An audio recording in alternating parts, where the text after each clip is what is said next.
예루살렘에 올라온 여자들도 많이 있었더라. 갈릴리에서 예루살렘까지는 상당히 먼 거리죠. 이스라엘 북쪽에서 이스라엘 남쪽까지인데 이곳까지 올라와서 예수님을 따르던 무리들이 많이 있었다라는 얘기인데, 자, 오늘 말씀의 제목 따라합시다. 가상치려는 사랑의 외침입니다. 가상치러는 사랑의 외침입니다. 가상치론. 우리 고난주간이 되면 가상치론에 대한 이야기를 많이 합니다. 가상, 십자가 위에서 외친 7마디 말씀이라는 제목인데요. 이 가상치료는 사랑의 외침이다.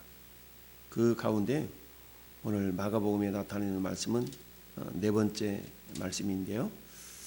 엘리 엘리 라마 사박다니, 엘리 엘리 라마 사박다니, 이를 번역하면 나의 하나님 어찌하여 나를 버리셨나이까 하는 뜻이다. 즉 주님의 고통, 십자가의 고통이 얼마나 컸으면 이런 외침을 하셨을까라고 우리가 생각해 보게 되는데요. 자, 예수님이 요한복음 12장 24절에 이렇게 말씀하셨죠. 한 알의 밀이 땅에 떨어져 죽지 아니하면 한 알 그대로 있지만 죽으면 많은 열매를 맺는다라고 말씀하셨어요. 한 알의 밀알, 즉 당신께서 밀알처럼 죽어질 것을 미리 예언하신 말씀이다라고 할 수가 있고요. 또한 복음서 곳곳에서 내가 대제사장들과 장로들과 서기관들에게 고난을 당하고 십자가에 못 박혀 죽어야 한다. 그리고 내가 사흘 만에 부활하여야 되겠다라는 말씀을 여러 군데 하고 계신 걸 봅니다. 특별히 이 말씀을 하시게 처음으로 하신 것은 제자들에게, 얘들아, 사람들이 나를 누구라 그러디? 라는 어떤 그런 물음과, 그렇다면 너희는 나를 누구라 그러느냐? 라고 했을 때 베드로가 주는 그리스도시요 살아계신 하나님의 아들입니다 라는 신앙 고백을 할 때 주님께서 비로소 자기들이 장로들과 대제사장들과 서기관들의 고난을 당하고 죽임당한 후에 부활하여야 될 것을 비로소 말씀하시니 그들이 깨닫지 못하더라. 그러니까 주님이 말씀하셔도 깨닫지 못한다라는 얘기죠. 도무지 그 시대에 그들에게 있어서 죽으심과 부활에 대한 그런 이해가 온전하게 믿음으로 와 닿을 수 없는 그런 시대이다 보니까 죽었다가 다시 살았다는 그런 예수님의 말씀을 전혀 그들이 이해할 수가 없었던 것이죠. 오늘 마가복음, 마태, 마가, 누가, 요한, 우리가 사복음서라고 그러죠. 사복음서 가운데 가장 먼저 기록된 성경이 마가복음입니다. 그래서 마가복음을 기초로 해서 마태복음, 누가복음, 요한복음이 기록됐다라고 학자들이 얘기하는데, 어찌하든 오늘 함께 읽은 33절부터 41절 사이의 말씀은 가상칠언 가운데 한 말씀이 있죠. 그 가운데 오늘 13절은 이렇게 시작합니다. 제6시가 되매 온 땅의 어둠이 임하여 제9시까지 계속 하더니, 이거는 유대 시간을 말하고 있습니다. 유대 시간으로 그들은 아침 6시부터 하루가 시작되는 거예요. 우리는 새벽 12시가 딱 지나면서부터 하루가 시작되지만 유대인들의 하루는 6시부터 시작됩니다. 그래서 6시부터 1시간, 6시, 7시가 1시간, 8시간 2시간, 9시가 3시, 이렇게 되는 겁니다. 그러니까 제6시라는 것은 우리 시간으로 말하면 낮 12시가 되는 겁니다. 그래서 제6시가 되매 온 땅에 어둠이 임하여 제9시까지 계속되더니, 그러니까 낮 12시부터 오후 3시까지 약 3시간 동안이 깜깜했다. 그럼 이 깜깜함은 뭘 의미하냐? 그것은 우리 하나님 아버지가 독생자 예수를 죽이실 수밖에 없는 그런 하나님의 공의, 그러니까 이건 하나님의 사랑과 하나님의 공의가 점철되어진 그런 하나님의 마음인데요. 자, 인류에게 죄가 들어오면서부터 그 죄 문제를 해결할 수 있는 방법이 없죠. 그래서 죄 없으신 하나님의 아들 예수께서 이 땅에 사람의 모습을 입고 오셔서 그 죄 문제를 해결하셔야만 했다는 얘기죠. 마치 수영할 수 없는 사람이 물에 빠져 있는 사람을 구하겠다고 들어가면 어떻게 돼요? 같이 죽게 되죠. 그래서 물에 빠져 있는 사람이 스스로를 구해낼 수가 없죠. 그래서 그 누군가가 밖에서 튜브를 던지든 보트를 타고 가든 건져내야 되는 것처럼 우리는 마치 수영할 수 없는, 수영할 줄 모르는 그런 사람이 물에 빠져 허우적거리는 것과 똑같아요. 그런 사람을 위하여서 수영 잘하는 그런 사람이 들어가서 구해내는 것처럼 죄가 없으신 예수께서 죄 있는 사람의 모양으로 오셔서 모든 죄를 다 담당시키셨도다라고 그러죠. 이사야 53장 6절의 말씀처럼 담당시키셨도다. 담당시키셨다는 것은 뭐예요? 다 떠넘겼다라는 얘기거든요. 영어로 말하면 laid on이라고 그러는데 떠넘겼다라는 그런 의미가 있죠. 그래서 3시간 동안 아버지 하나님이 차마 아들 예수 그리스도의 그 고난을 보실 수 없어서 일부러 외면하신 그런 모습을 표현하고 있는 것이 33절의 말씀입니다. 우리 흔히 그러잖아요. 나 차마 못 보겠어. 이런 이야기를 하는 경우가 많이 있는데요. 그와 마찬가지죠. 인격이 있으신 아버지 하나님은 인류의 죄 문제를 해결할 수 있는 유일한 방법이 죄 없으신 예수를 이 땅에 보내셔서 죄 있는 상태로 십자가에 죽이심을 그야만이 그게 하나님의 공의와 사랑을 성취할 수 있는 그런 유일한 방법임을 아셨기에 우리 아버지 하나님의 그런 어떤 고통과 아들 예수 그리스도의 고통을 차마 주님이 보실 수 없어서 외면하시는 그런 시간이 제6시까지 온 땅에 어둠이 임했다라고 표현하고 있습니다. 그리고는 제9시에 드디어 오후 3시에 오늘날로 말하면 금요일 오늘인 거예요. 오늘 오후 3시에 예수님이 숨을 거두신 사건이다. 이렇게 이야기합니다. 그래서 엘리 엘리 라마 사박다니 하시니 이를 번역하면 나의 하나님 어째 나를 버리셨나이까. 이것은 아람 나라 말이라고 그러죠. 시리아. 성경은 크게 구약은 히브리어, 신약은 헬라어로 기록되어 있지만 그래도 곳곳에 조금씩 아람 나라 말로 기록된 것이 있는데요. 엘리 엘리 라마 사박다니, 달리다굼, 마라나타 이런 말씀들은 아람어라고 이렇게 우리가 이해를 하면 됩니다. 자, 그래서 어찌 나를 버리셨나이까 하는 뜻이라. 곁에 서 있던 자 중에 이들이 듣고 이르되 보라 엘리야를 부른다 하시고 한 사람이 달려가 해면에 신 포도주를 적시어 갈대에 꿰어 마시게 하고 이르되 가만두라 엘리야가 와서 내려주나 보자. 그러니까 이들은 엘리라마 사막다니라는 말을 듣고 어찌 나를 버리셨나이까 라는 그런 외침을 그들의 언어로 이해를 하면서 엘리야를 부른가 보다 라고 이렇게 이해를 했던 거죠. 자, 예수님이 숨을 거두시는 순간에 나타나는 현상 우리가 잘 알죠. 성소 휘장이 위로부터 아래까지 찢어져 둘이 됐다. 성소 휘장이 찢어진 사건은 뭘 의미한다고 그랬습니까? 대제사장이 피를 가지고 1년에 한 차례씩 성소를 지나 이 휘장을 들추고 지성소에 들어가면서 피를 뿌리면서 들어갔던 이 지성소, 이제는 어때요? 예수님이 휘장을 찢으셨기 때문에 그 누구나가 예수의 피를 힘입어 성소에 들어갈 담력을 얻었다라고 히브리서 10장 19절 말씀에 기록되어 있죠. 물론 이 피는 저 출애굽기 12장에 유월절을 제정하시고 흘렸던 짐승의 피를 의미하고 있죠. 그 짐승의 피는 곧 예수님의 피를 상징한다라고 우리가 볼 수 있었는데요. 어쨌든 휘장이 찢어져서 둘이 되었다는 얘기는 성소와 지성소를 가로막고 있었던 그 휘장이 더 이상 의미가 없게 되었다라는 얘기입니다. 그래서 지성소를 들어간다는 얘기는 지성소에 하나님의 임재하심을 상징하는 속죄소 또는 시은좌라는 것이 법궤 위에 있죠. 그 법궤 위를 시은좌 또는 속죄소라고 얘기하는데 그것에서 하나님이 구름 가운데서 이렇게 임재하신다라고 성경은 말씀하고 있습니다. 따라서 하나님을 만나려면 어디 가야 돼요? 지성소에 나가야 되는 겁니다.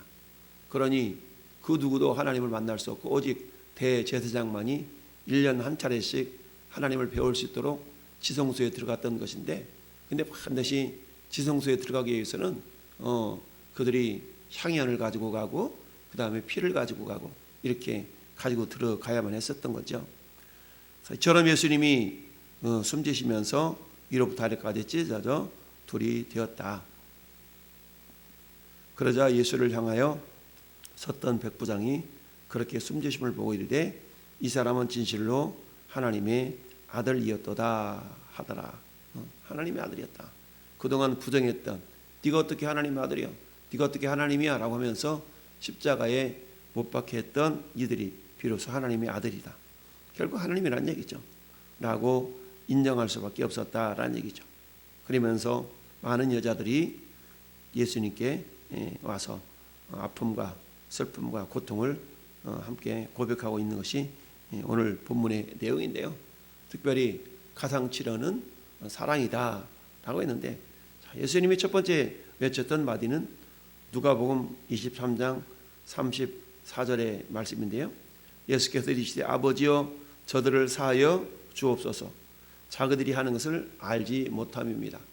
예수님 당시를 못 박아 죽게 하는 그런 어떤 로마 병정 그리고 제사장들 이런 사람들을 향해서 주님이 너희는 나를 이렇게 못 박아 죽이냐고 하면서 그들을 원망하거나 막 그러지 아니하시고 아버지를 향해서 뭐예요?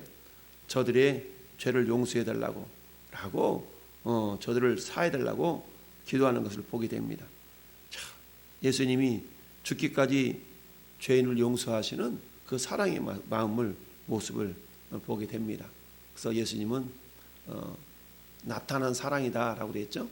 요한일서 4장 8절에 하나님은 사랑이시고 요한일서 4장 9절에는 나타난 사랑이고 로마서에는 어때요? 5장 5절에는 부어진 사랑 예수 그리스도를 말씀하고 있는 것이죠. 그래서 아버지 하나님은 사랑이신데 아들 예수는 나타난 사랑, 그 사랑이 이렇게 나타난 바되었으니 라고 그랬죠.